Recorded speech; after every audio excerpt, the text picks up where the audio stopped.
Yeah. Oh, no, that will be returned, won't it? Yes. Yeah.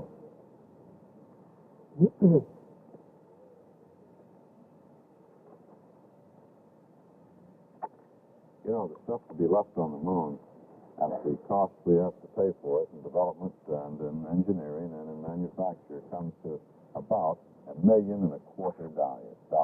$1.25 million. Phrase it properly. The two portable life support systems This is there. Houston. It's about time for you to start your EVA closeout activities. They're worth $300,000 a piece. $500,000 just in those two life support systems. They've been on their life support system. 2 hours and 25 minutes. One of the important things, though, Walter, is you have to leave some of that weight, or we would call it here mass, behind to be balanced out by the rocks that they're taking back with the SSC. On the launch pad, about a pound represents 500 pounds total weight. You take it to the moon and bring it back. If you take it to the moon and leave it there, a little over 200 pounds on the launch pad. It's kind of an interesting little number. By no means a pure fact, but that's the kind of ratio. The needle appears to be picking up rocks to the right of the screen. You see Alden there right by the lunar module steps. He's going to be getting ready very shortly to climb up into the lunar module again. His walk on the moon terminated. Neil and Buzz, this is Houston. I'd like to remind you of the Close-Up Camera magazine before you start up the ladder, Buzz. Okay. Got that over with you, Neil? Now that close-up camera is underneath the mesa, I'll have to pick it up with the I'm picking up several pieces of really particular rock out here now.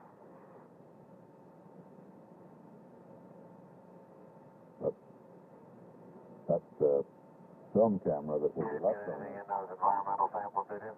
That's it. They're taking a magazine I out don't think of we'll have time.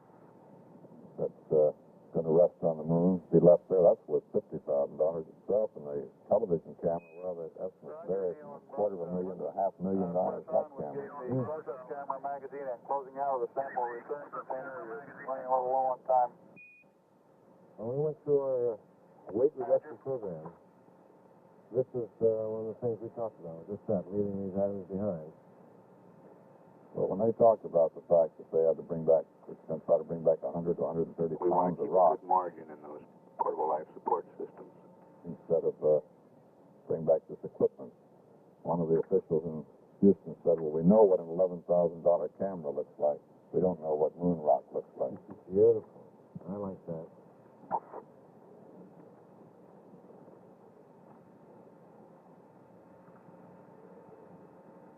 I guess we can make moon shine, but not moon rock. Is that it?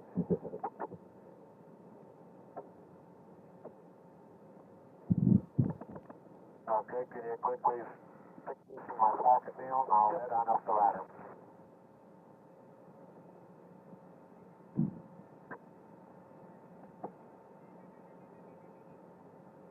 I'll hold it. You open the pocket up.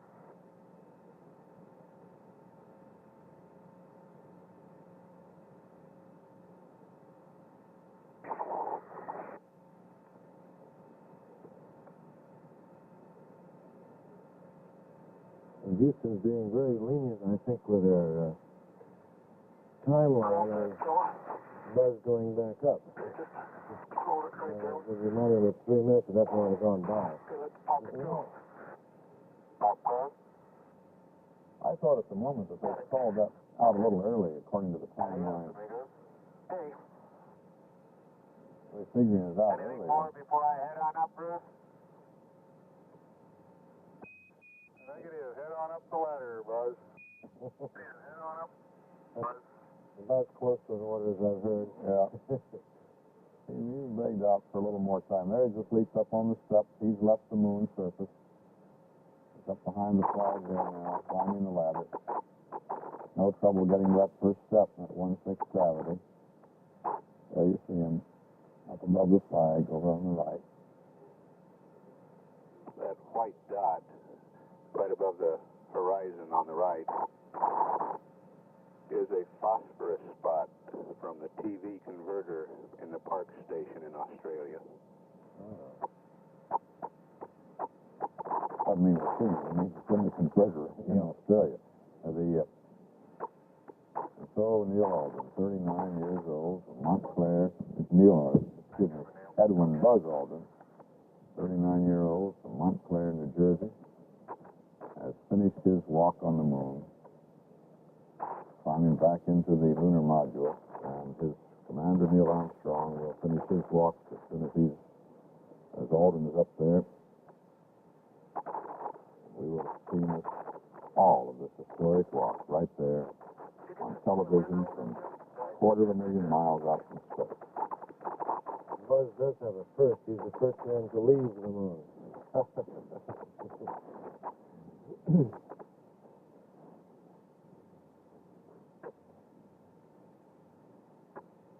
Well, it's just I hope that history records that three men made this trip: Neil Armstrong, Buzz Aldrin, and Mike Collins.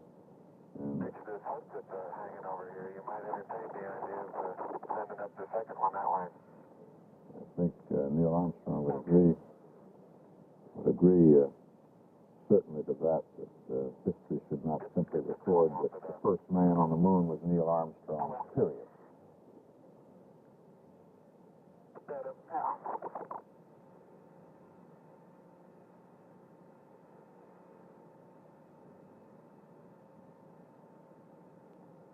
Okay, I'm heading on in. Okay. And I'll get the LEC already. Dropbox.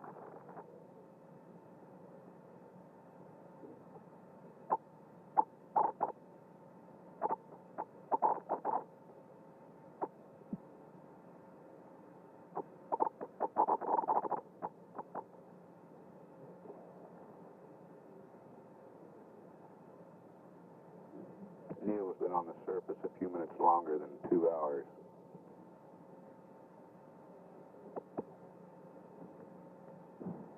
Buzz, approximately 20 minutes less than that. Neil, this is Houston. Did the Hasselblad magazine go up on that sample return container also? Sample return container also? I've got the Hasselblad magazine hooked to the SRC now, yeah. Roger.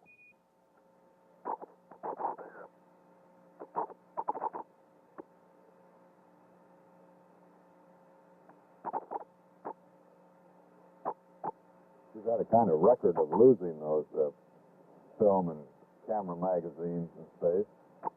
Don't want to leave any on the moon. Leave the cameras, but not the pictures they took. Nothing worse than a terrible disappointment getting home from a holiday and vacation and finding you didn't get pictures of the kids with Uncle Ed or Superman and whoever. How you doing, Buzz? I'm okay.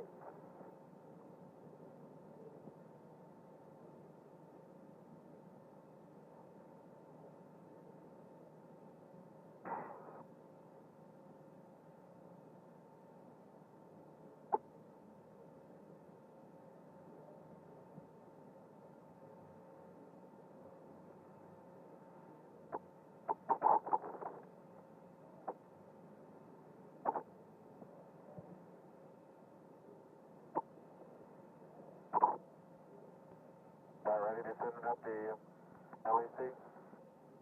Yeah, just about.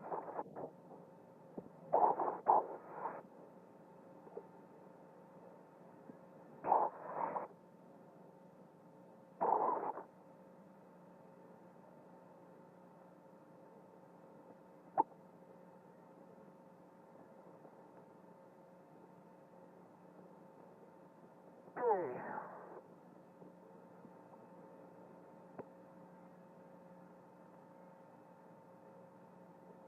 Like he's getting around to the ladder.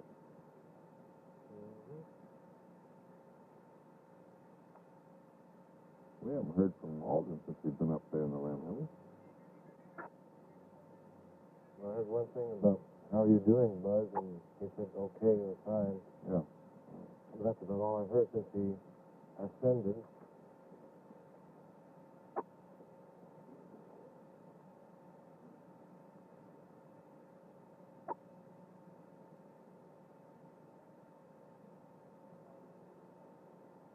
Okay, that's got it clear. They're working with the clothesline, Mm-hmm. transferring the samples back up. You can see him standing back there to pull it taut. Transferring the sample containers into the limb cabin now. Uh-oh. Camera came off. I mean, the still pack came off. What came on? It's a film pack. Probably just slid off the retention device. In this case, it won't float off into space. It'll be there somewhere. Yeah.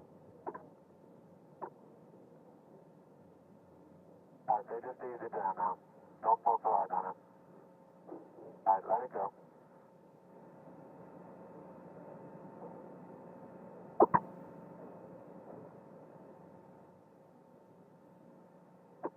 Get that So tether. you're getting that. I've got to get this camera.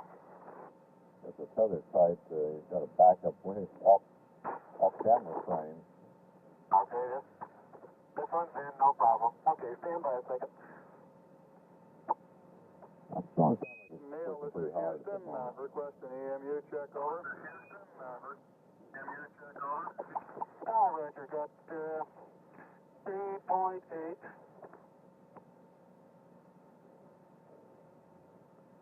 And I got 54 on the O2 and no flags. And my flow is in. Well, that's a slight change. He went from minimal flow to M or medium. I wouldn't say he's working hard. I would say there's effort involved here.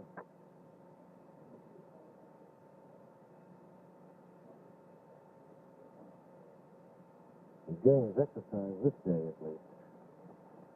These fellows will be pretty tired, I imagine, when they get back in that lunar module, and they'll be ready for rest, even in the rather uncomfortable confines of the lunar module itself, where they don't have real bunks to lie down in, or real couches even to lie down as in the command module, but in kind of a reclining, half-sitting position against a sort of a backrest arrangement to Yes. recline against, little netting sort of thing.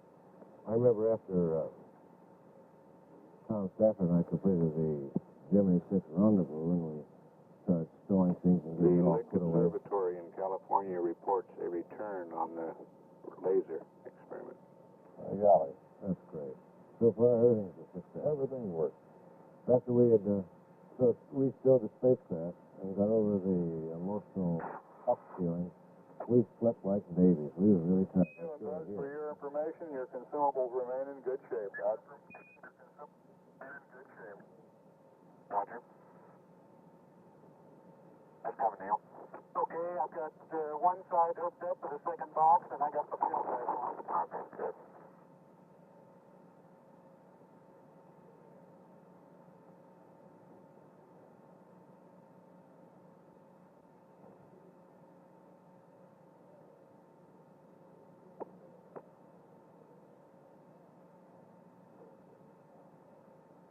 By that filth from on the LEC is kind of falling all over me while I'm doing this. The LEC Oh, is that's a good, huh?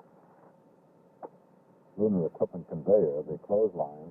I didn't understand what he said was happening to It it. looks like down here. I think the word was soot, like the dust looks like a carbon powder. I think my watch stopped, Neil. Okay.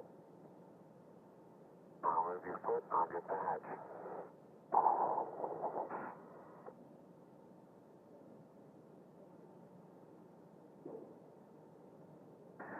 Okay.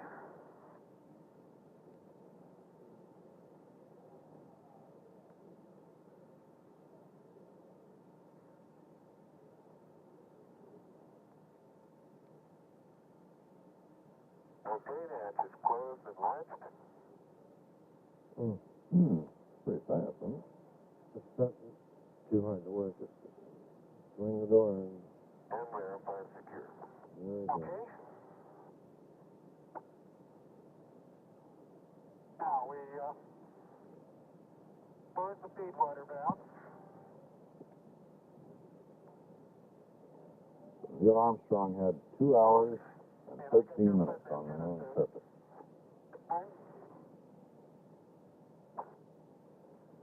Our prediction about that contingency sample was quite right. Water valve closed.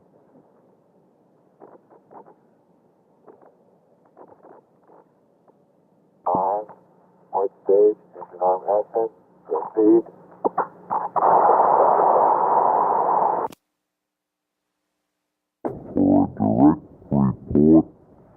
Apollo 11. Mark, 1 minute from predicted time of acquisition, and we're standing by. And as are we. The Goldstone is, of course, the station that is used for the television tracking as well. And of course, what we should hear when that time comes is the acquisition of telemetry. And following that by a few seconds, depending upon being able to lock on the antennas and the astronauts' desire to communicate, 30 seconds, we should then hear from the astronauts. So the time may vary. We're 24 seconds and still waiting. Let's listen.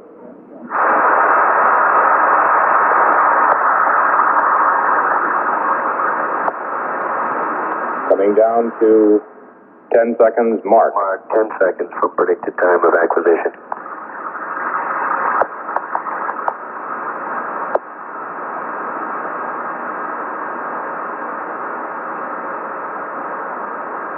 We passed the mark. Counting up now. 9 seconds, 10.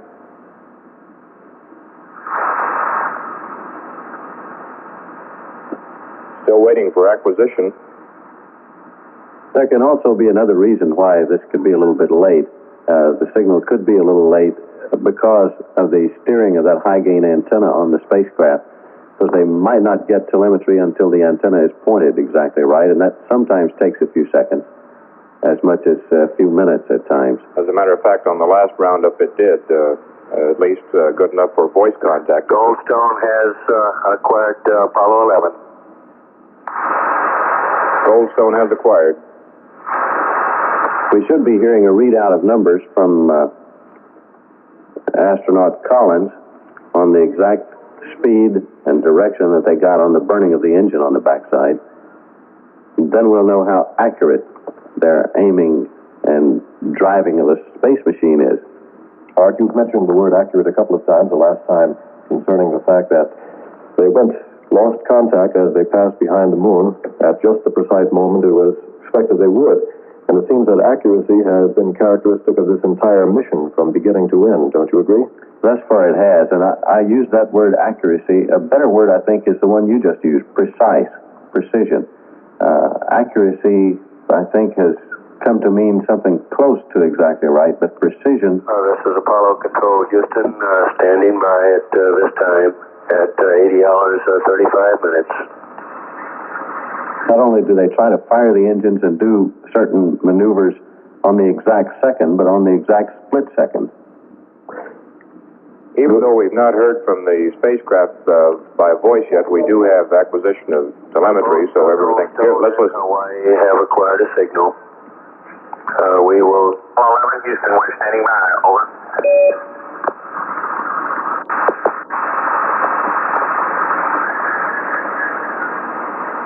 The voice there was astronaut Charles Duke, who has just taken over as the capsule communicator in the manned spacecraft center there near you, Scott.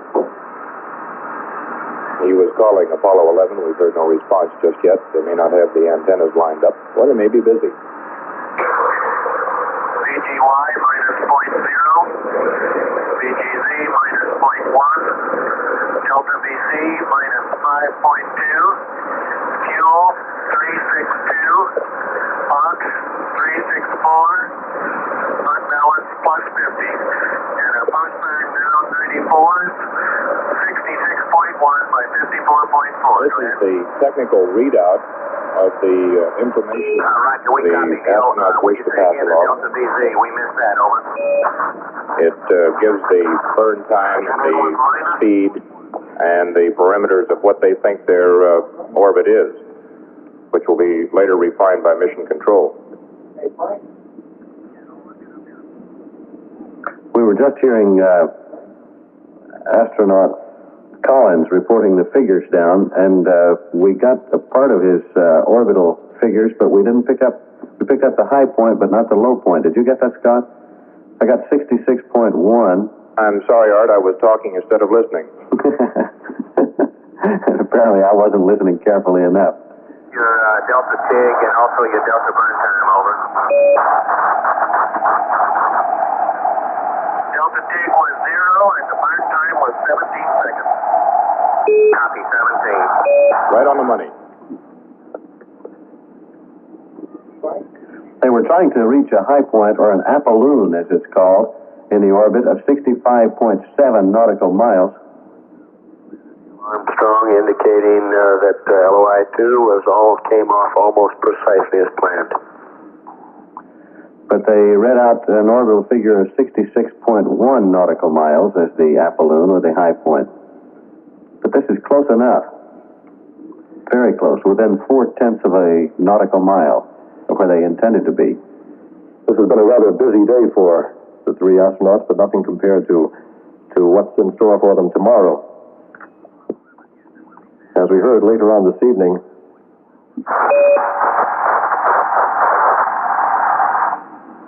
sorry to say that later on this evening, Buzz Aldrin will enter the lunar lander and kind of clean house and prepare for tomorrow's big day. They'll retire tonight about 10:32 and have a 9-hour sleep period to prepare for all of the activity tomorrow. I guess, Ed, I guess the big speculation now, at least around here, is will they go on the timeline for the actual lunar excursion, the walk on the moon that Neil Armstrong is supposed to start at 2:17 or thereabouts. I guess it'll be 5 minutes less than that now with the time change. The speculation here is, will they go at that time, or will they skip the rest period and go early, something like 10-something Sunday night? That's the big question here, and it apparently will be left up to Mr. Armstrong whether he wants to go on the timeline or take another time. Well, you know, a lot of people around the world would get a lot more sleep if he would decide to go earlier. But he wouldn't. Probably not. That was, of course, one of the reasons for the speculation about whether he would go earlier, because they do have that rest period and didn't know whether they could rest or not, so they might as well be working. I can imagine that if I were on the moon and came up with a 3 or 4 hour rest period and I was feeling good and everything checked out, I kind of think that I would be a little eager to get out and get going on it. I might figure that I'd get more rest by going now and coming back and resting later. I was trying to agree with you. there was some talk earlier that if they chose, they could take sleeping pills to make sure that they got at least some rest during that period. But I suppose the fact that they will be in a position to make the walk some 4 hours earlier indicates the marvelous progress the entire flight has made. Everything has gone like clockwork. This is Apollo 11, man's first landing on the moon. This is Scott Peters at the Manned Spacecraft Center.